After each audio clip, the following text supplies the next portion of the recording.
made many sacrifices. There are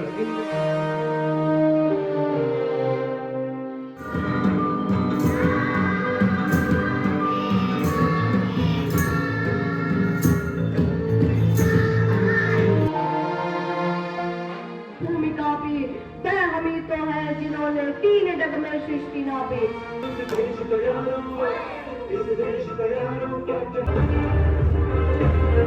हुआ ध्वज हमारे आन बान शान का प्रतीक है।